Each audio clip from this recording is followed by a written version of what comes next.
utawa wahyuning Senopati Kresna sapantuk wahyuning Allah Gya dumelah mangolah ilmu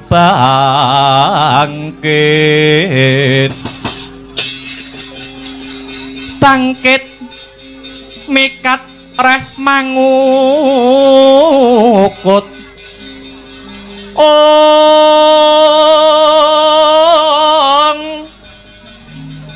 ukutaning jiwa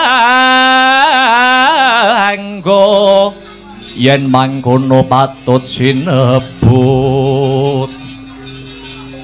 wong sepuh lire sepuh sepiho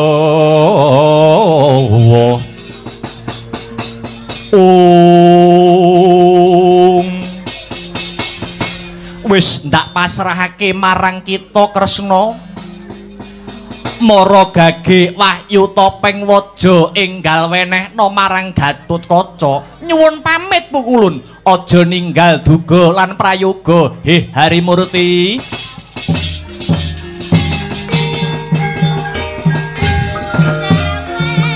tan samar pamoring suksma sinuksmaya winahya ing ngasepi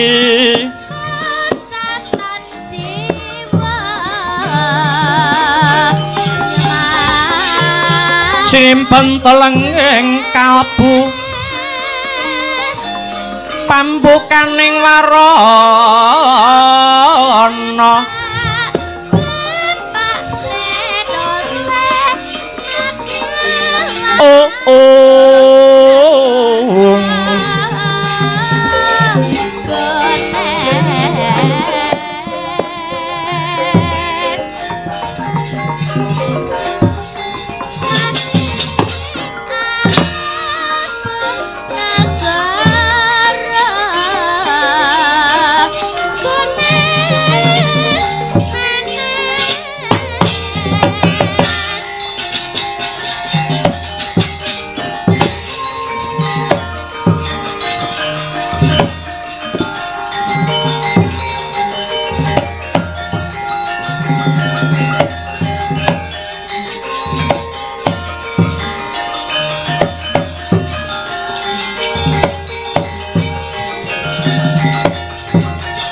lagi cawawan sabda horegang sumewa gegering pasewakan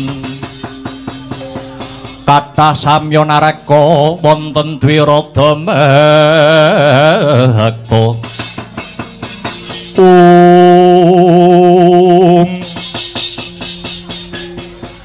Simbah Guru aja kaget Bambang Wisanggeni Kang Prapta Wisanggeni katon sumengko Prapta kita ana parigawe apa mangkene wigatiku sowan ana kene Wisanggeni mung bakale takon babakan apa Wisanggeni iki mau bubar wae Simbah Guru kedayawan sapa Wisanggeni kahyangan Suralaya iki mau kedayawan Uwak Munata Ndwarawati Prabu Kresna banjur perlune ya kuwi njaluk tumuruning wahyu topeng waja ya kang aran Wahyu Senopati Wisanggeni lho kanggo sapa kanggo kakang kita Gatotkaca ing Pringgondani. Wah, lah iki. Ya simbah wenehke mau wahyune. Iya, ndak wulungake ngger Wisanggeni. Weh, lah kujurane. Wahyu kok dipadake barang wae. Diwulang-wulungke sakarepe dhewe. Oh alah Mbah Guru, Mbah Guru. Ing atase panjenenganmu iki pimpinaning para dewa ning kok grusa-grusu ki kepiye to ki? Janjane ning kene iki dewane ya akeh ning kok wis ora awas panggraitane. ing atase Simbah Guru, Simbah Narada lan dewa-dewa liyane do ora tanggap apa wigatine Siwa Kresna anggone njaluk wahyu topeng waja. Kang jarene diwenehke Kakang Gatut. Oh walah Mbah. Apa Simbah Guru ora pirsa? Pirsa babakan apa Wisanggeni? Wah la iki dewa tek kowah-kowah. Sumurupa ya Mbah. Wektu dina iki Siwa Kresna ditangisi karo anake lanang Kakang Bama Narakasura.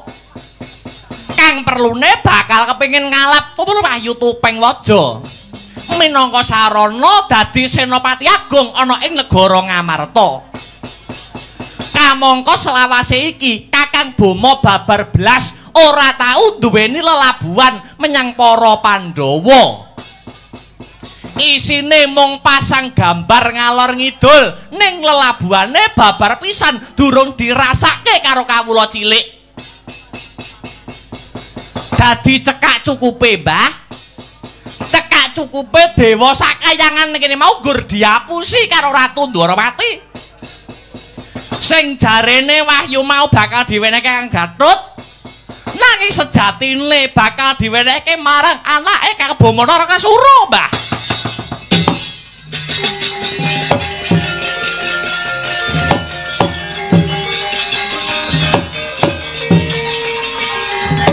Jagat Dewa Bathara wasisan ing Bathara jagat.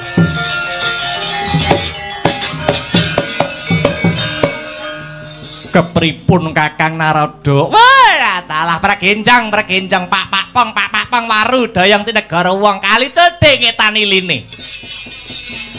Lah jebulane telek dibungkusi mripate dewa do melek ning diapusi.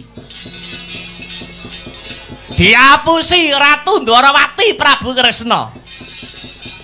Wis ning kene Wisanggeni ora arep nyalahke sapa-sapa. Jer kabeh mau salahing para Jawata. Banjur prayogane kepiye Wisanggeni? Wis pasrahne wae aku, Mbah.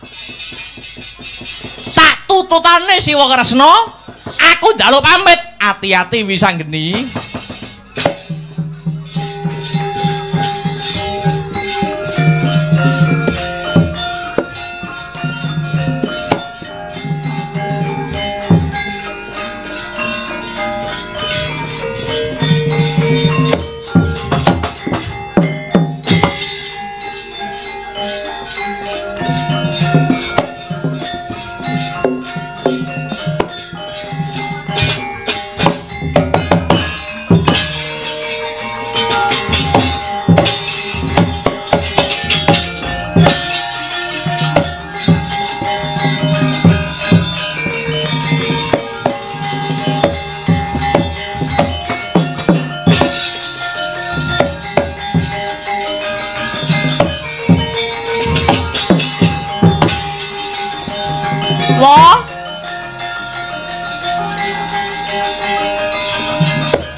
Saritaning satriya linuwe kang maradi mring kautaman tan pegat mring pangestine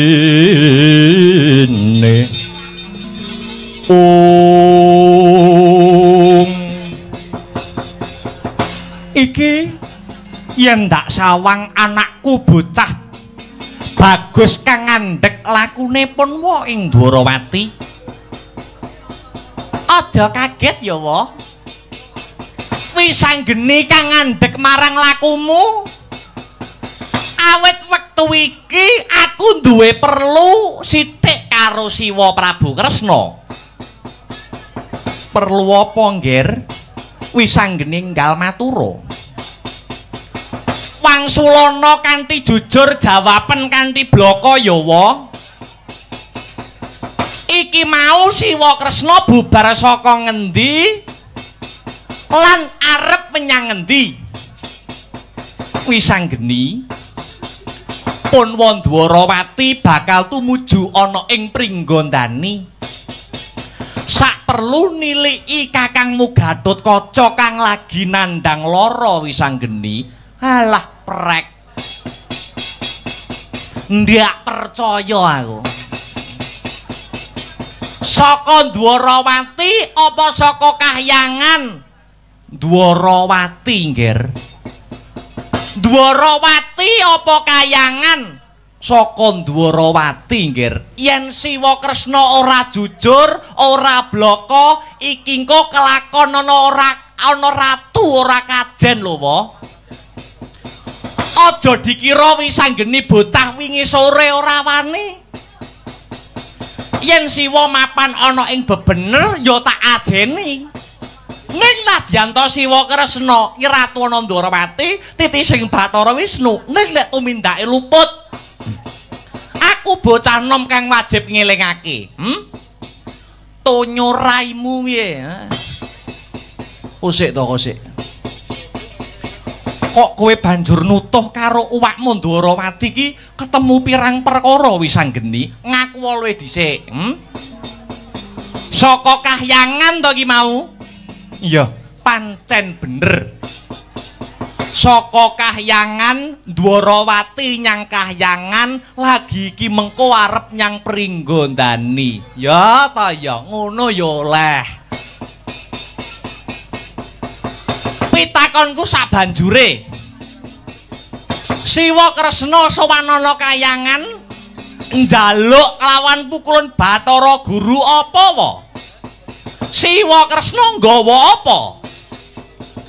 Aku ora nggawa apa-apa, Ngger, Wisanggeni. Lho, lanjur Wahyu Topeng Waja ki kok anggap apa? Ayo.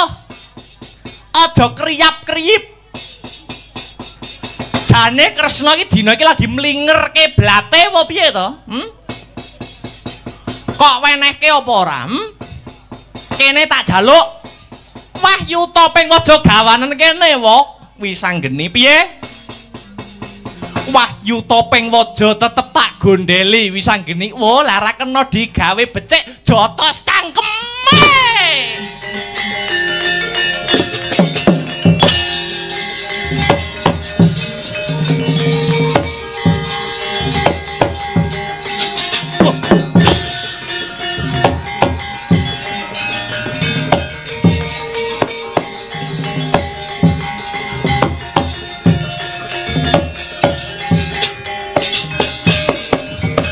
Welah dalah. Wisanggeni murang tata. Bocah wingi sore wani nepak mbun-bunane wong tuwa. Wisanggeni, kepeksa pun wa tega karo kowe Wisanggeni.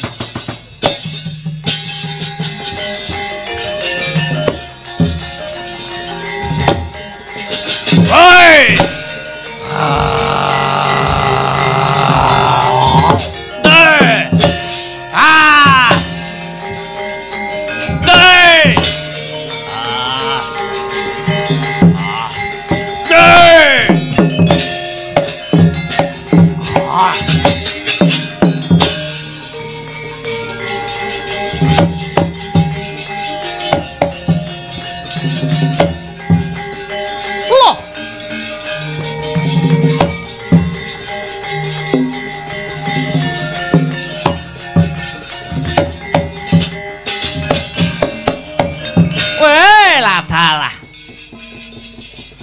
Dikandani apik-apik lah kok malah adol sulapan.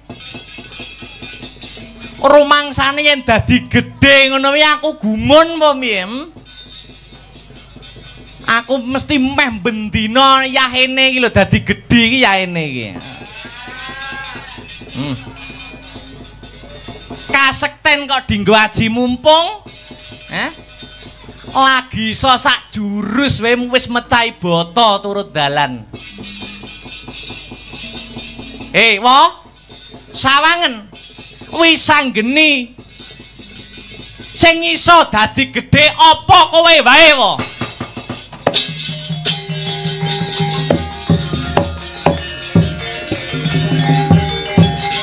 Wah. Oi.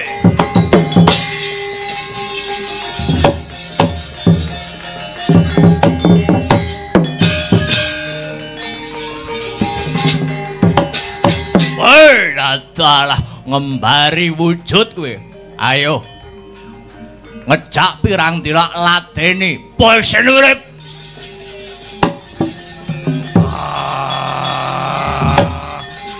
Hei! Wah! Hei! Woi!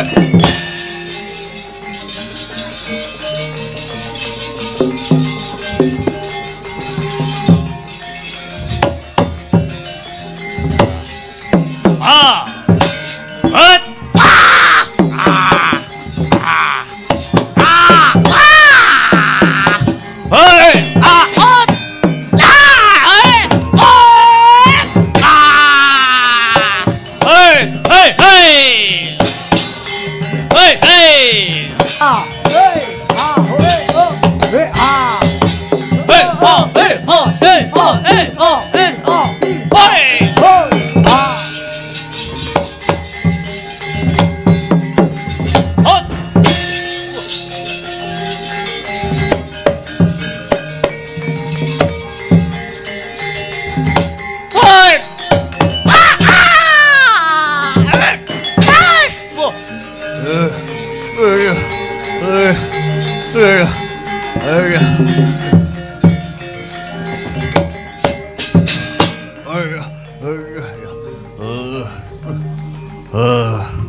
Ya ini wis adus keringet. Disumbutne karo biayane.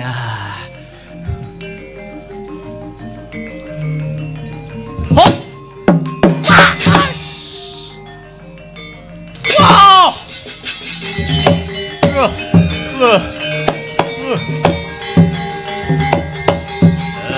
Wow. Wah. Hai. Ah.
Bangga kowe saiki. Wujuding Wahyu Topeng Waja wis ndak regem. Aku ngerti Wahyu iki mau bakal kok wenehke anakmu ya kuwi Bama Narakasura. Ya apa ora? Ning ngerti ya wa. Wahyu kuwi ora iso dioyak. Ning Wahyu kuwi bakal marani dhewe. Apa-apa iki yen dioyak biasane malah mlayu. Siji Wahyu, loro wedokan ki ngono kuwi. Yen dioyak ki adate cocok mlayu. Jajal Wahyune ben milih dhewe. Topeng Waja bakal tak uncalke Kakang Gatotkaca apa Kakang Bama sing kuwagang nampani Topeng Waja iki.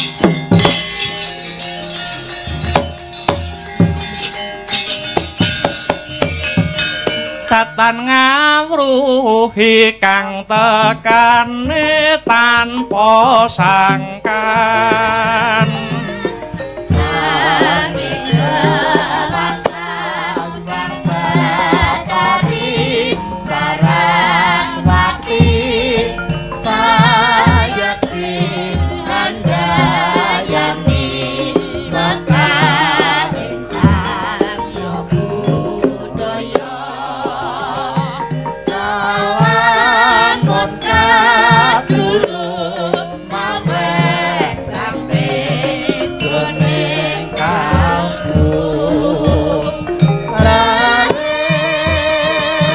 manik sesinone yen iki nanta kang wangi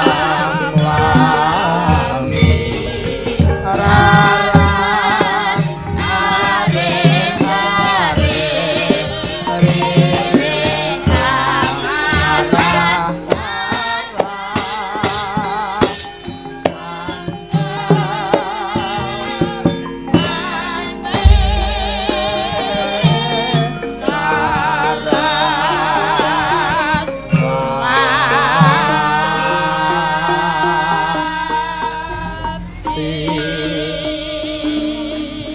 leng-leng ramyaning kang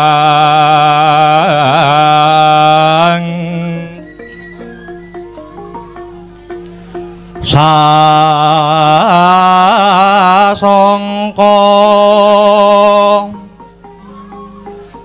kumenyar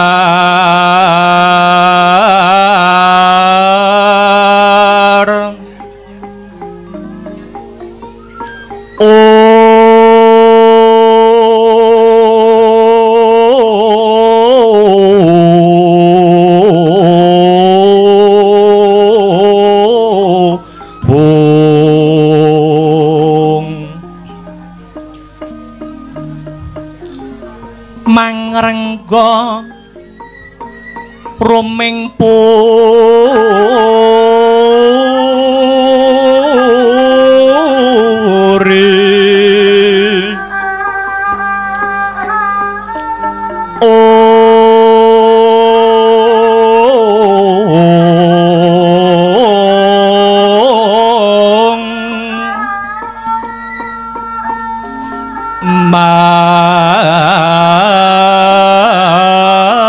manggen tanpa siring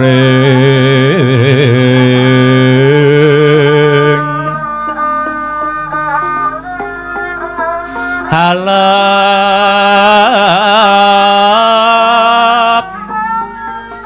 nekang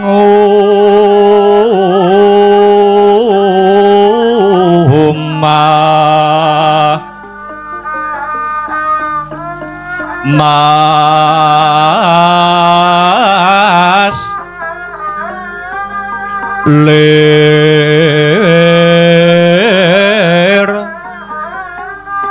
muruping langit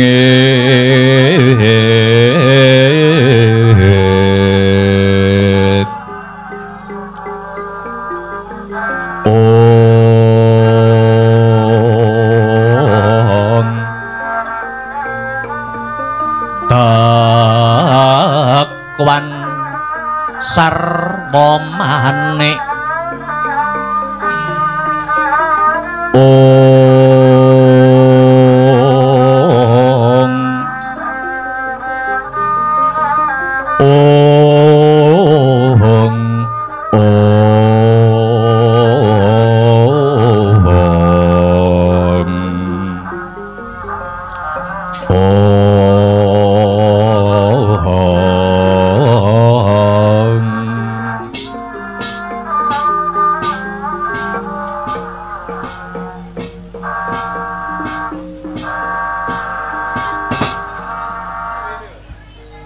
anakku bocah bagus Anakku bocah gagah Gatotkaca Warasaya nggir.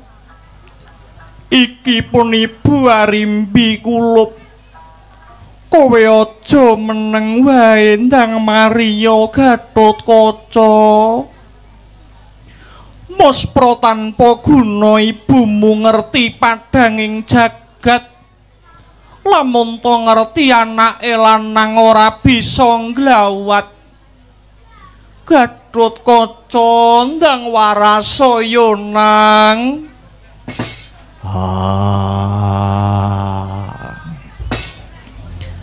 Arimbi, ora usah nangis wae.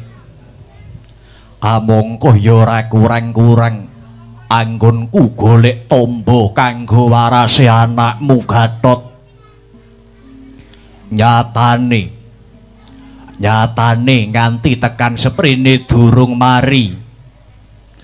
Mula tak jaluk Arimbi sabaro sareo aja nangis wae. Warasaya nggir kulup Gatotkaca. Kakang Mbok Arimbi, kula suwun ampun ngantos hanglangut nemoni kahanan ingkang kados mekaten. Sumangga langkung prayogi handedonga mring Gusti ingkang Maha Agung. Murih Kang Putra Gatotkaca enggal waluya jati-jati temah nirmala. Tobat. Pancen bener apa kang jare para sarjana sujaning budi. Ora maido kok, Den. Wong tuwa kok ngerti anake lara niku atine susah, atine bingung niku ora maido. Mila tresnane wong tuwa teng anak niku ora winates. Pancen bener dawuhe para pinter rumuhun. Wong tuwa karo anak kuwi ibarate kaya mripat lan jempolan sikil. Jempolan sikil ki ibarate anak, mripat iki ibarate wong tuwa. Yen jempol sikil niku kesandung, mripat niku melu mbrebes mili kok, Den. Wah iya Deng ya truk ya. Heeh. Ning ora ana ya Mase, mripat keculek jempolan sikil melu nekuk-nekuk ora ana Mase ya. Ora ana. Mula kuwi dadi anak kuwi ora entuk wani karo wong tuwa, luwe-luwe wong tuwa wadon utawa Kanjeng Ibu. Kuwi malati tenan kok, Gong. Ngono ah. Lah sababe apa, Mas? Sababe anggone ibu jaman biyen ngandhut wujuding jejabang bayi kang suwene 9 sasi 10 dina. Eta? Direwangi mondol-mondol ngalor ngidul ngono kae. Apa meneh yen pas babaran, pas lahiran, kok tenan. Kok nganti ora pepak sambung tuwuhe iso gondol nyawa tenan, Gong. Ayo kuwi. Sing rekoso ki wong wedok ya, Mas. Sing rekoso ki wong wedok. Wong lanang nu karek celingkrak-celingkrik. Lah iya. Ning sing ngandhut, heeh. Direwangi arisan digawa, pengajian digawa, heeh. Wong lanang ngono nek kurang karek ngomong njuk mah ngono. Njuk Bu ngono. Lah iya. Kakang Mbok, Yayi Janaka kepiye? prayoginipun kula aturi nadhar kemawon. Sinten ngertos kanthi nadhar menika badhe handayani waluyaning Kang Putra pun Gatotkaca. Anakku bocah bagus Warasaya nang Gatotkaca. Mengko yen kowe kelakon waras bakal ndak gandeng tanganmu ndak ajak sowan ana ing pertapan Saptawarga bebarengan eyangmu Begawan Wiyasa ngunjukake syukur ana ing pertapan Saptawarga. Saya nambaya sreping swasana. Kakang Mas Werkudara. Ah, jlamprong piye? Monggo kula aturi nadhar Kakang Mas Janaka, kula wonten dawuh. Aja dadi atimu. Sakjeke urip Werkudara ora nate nadar. Medhit, Truk. Piye medhit piye? Ndara Werkudara iki lho, nek ora gelem nadar, padune ora gelem kalongan bandane kuwi. Ya ora ngono kuwi, Gong. Ternyatane wong kuwi lagak-lagiane watak wantune iki dhewe-dhewe. Alah, mbel.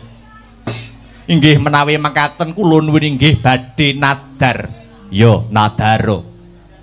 Gatotkaca yen to kowe kelakon waluya jati-jati temah nirmala pamanmu Janaka bakal nadar ngluwari sesajen upacara syukur kelawan kabeh para kawula ing negara Ngamarta.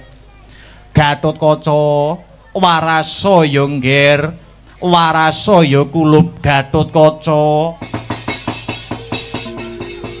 Bermara reh manguswamya ngambrang kadikaronaning kasuwasih ring marga memalatgung risang ganda wastrat maja leng-leng lalu mangulati surya mangrang sang wayah surya mangrang sang wayah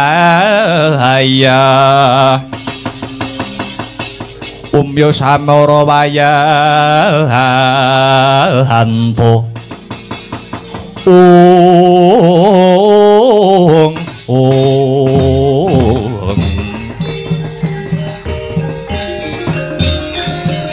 permara reh manguswamya ngambrang kadikaronaning kasuwasih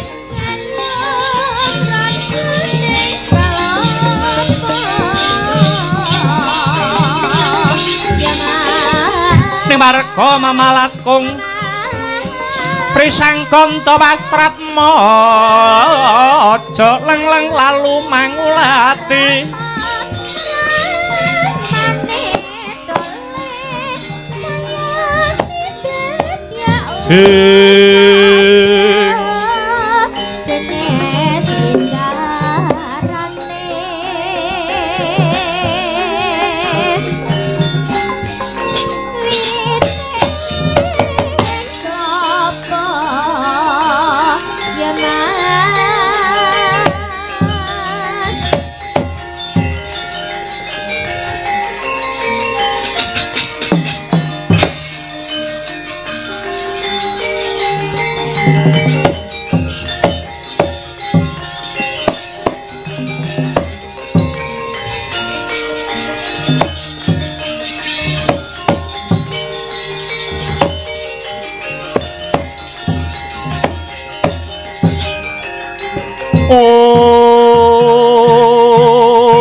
Pandita karya wangsit pindha kumbang aja ping tawang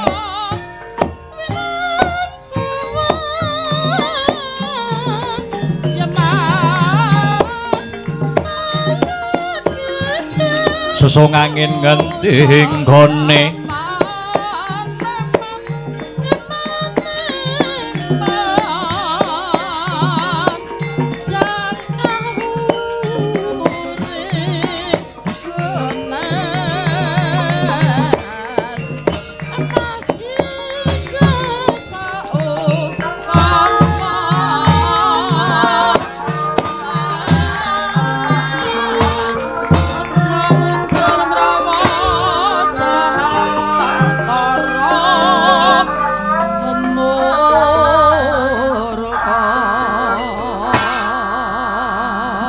pangling iki setija ya Bama Narakasura sing sowan ana ing Pringgondani kok njanur gunung kadingaren kuwi sowan ana kene ana wigati apa Bama amit pasang Kalimantabit pisawanan kula sinabeta ing Ilodune dumawahing tawang towang Paman Werkudara lan Bibi Arimbi nyuwun sewu sampun kagiat jroning penggalih mbok bilih sawanipun Bama ing Pringgondani menika kula kepengin telik adi kula ing Pringgondanipun Gatotkaca manut jawuhipun Kanjeng Rama Prabu Sri Bathara Kresna kang rayi Gatotkaca nandhang raga dereng ngantuk sawijining usada. Sareng kula tak yenaken wonten mriki dipun jebul kabar menika kabar ingkang leres. Lah kok Gatotkaca dereng ngantuk usada, banjur saiki bapakmu menyang endi ibumu? Ing ripalenggan sakmangke Kang Rama taksih pados usada kagem waluyanipun Yayi Gatotkaca. Syukur bagi jumurung yen bapakmu isih kelingan karo Gatot. Yayi Gatotkaca, enggal warasa ya Di. Iki aku kakangmu Bama Narakasura ing traju tresna kang wis sowan ana ing Pringgondani kene. Yayi, waras ya Di. Jare calon senopati kok lara iki kepiye? Ayo tangi. Ayo enggal waras. Yen sia dhewe waras, bakal tak kanthi adu kaprawiran to sing balung wuleting kulit. Olah ing reh kadigdayan. Gatotkaca tangiya sing jejeg Yayi. Lenglenging driya mangu mangungkung kanduhan remang. Lir lena tanpa kahanen ing lir lena tanpa kanen yen tantulusa mengko sang Dyah Utama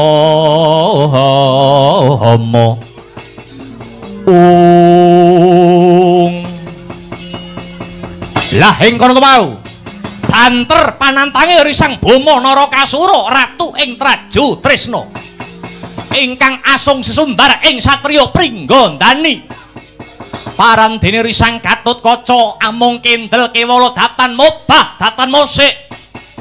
Dumadakane ngakasa ana cahya manter sak sada lanang kang manjing ana ing badane risang Gatotkaca. Tuhu menika wujudipun Wahyu Topeng Waja Gya manunggal dadi lan waluyane satriya Pringgondani.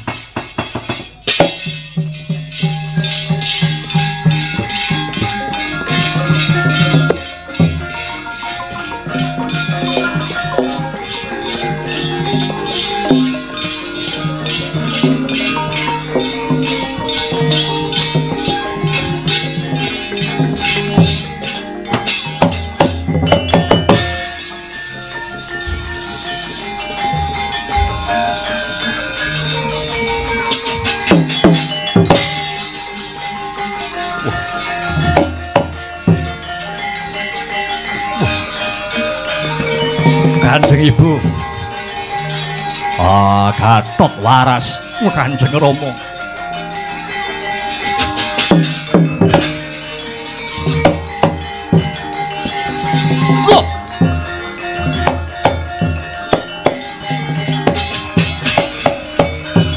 Tan samar pamoring suksma sinukmaya winahya ing ngasepi. Sinimpen telenging kalebu pambukaning warana.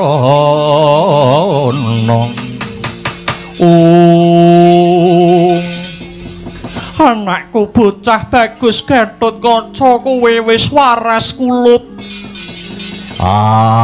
Iki mau tambane apa? Kowe wis waras nggir. Kula inggih boten mangertos Kanjeng Rama. Ngertos sampun pulih otot bebayu kula. Wah, syukur bagi sewu. Kowe wis waras, banjur sapa iki mau sing paring tamba? Pun Kakang Dwarawati sing paring tamba Werkudara.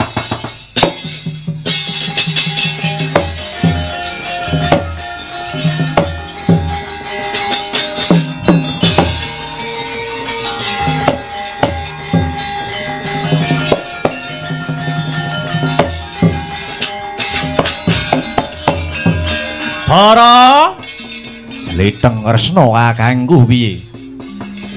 Pun Kakang kang usadani Yayi. kanthi lantaran tumruning wahyu topeng waja Werkudara ngaturake panuwun kang tanpa upama awit saka Kresna kakangku kang wis dadi sarana Gatotkaca Waluya jati temah nirmala ngaturaken panuwun duh wa ing Dwarawati iya Gatotkaca wahyu topeng waja ndak jaluk saka pukulun Bathara Guru nuli tak uncalke mrene rene kabeh iki wis dadi kodrate mbok menawa wahyu topeng waja iki kowe kang sembada anggayuh kulup mula wahyu mau dadi srana waluyamu dadi cekak aose pun Kakang Dwarawati kang usadani Werkudara aja percaya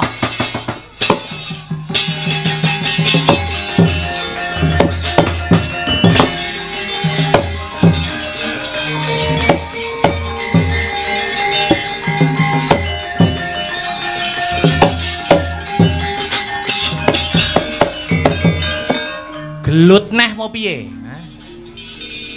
Diamput iki. Lah kok iso-isone kowe isih goroh lho.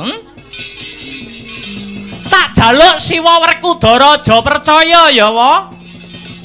Pancen bener Siwa Kresna sing jaluk tumruning wahyu topeng waja ning pukulun Bathara Guru, nanging sediane arep diwenehke Kakang Bama. Ayo, aja plentas-plentus kowe. Wa Kresna ngakoni luput apa ora? Yen ora ngakoni kelakon ratu tak nggo keset ndase lho. Aja wisanggeni.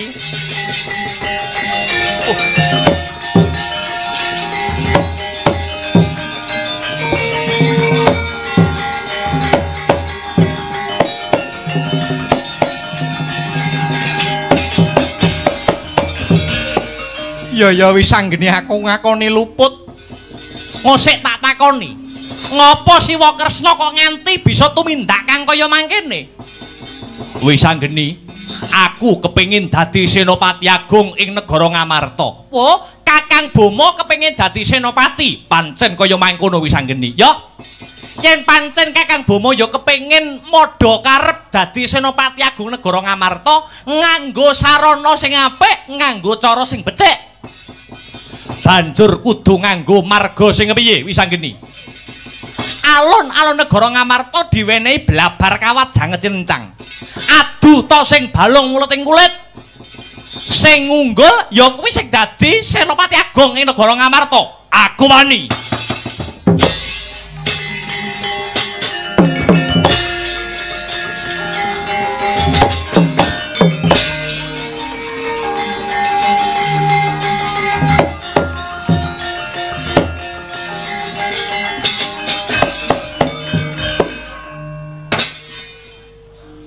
Nambah-nambahi gawean.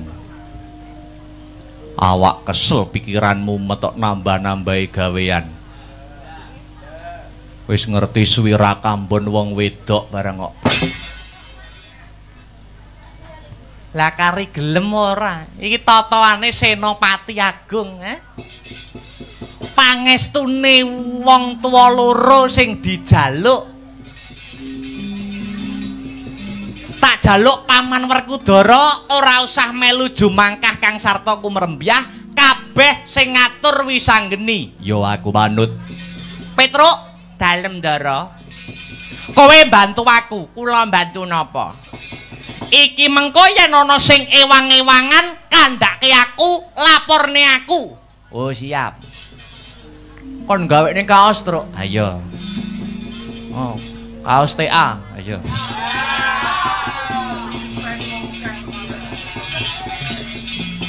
Wis ora usah do celometan. Enggal samaptakno. Inggih ngestaken dawuh. Tak kira kabeh wis samapta ing gati sawega ing diri. Iya. Muga-muga lekas kang apik niat kang becik antuk pengasih saka Gusti Kang Maha Wasih. Sapa wae kang kajumenengake minangka dadi senopati bisa amimbuhi katentreman praja ing Ngamarta. Lah ing kono to wau paripurna pangandikan jroning pasewakan sipating satriya datan singlar saking Ubaya.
Limbukan sik nggih.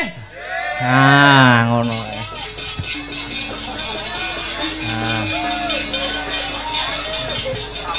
Tak jaluk. Dek Sinta, Dek Dwi. Mbak Sri, heeh.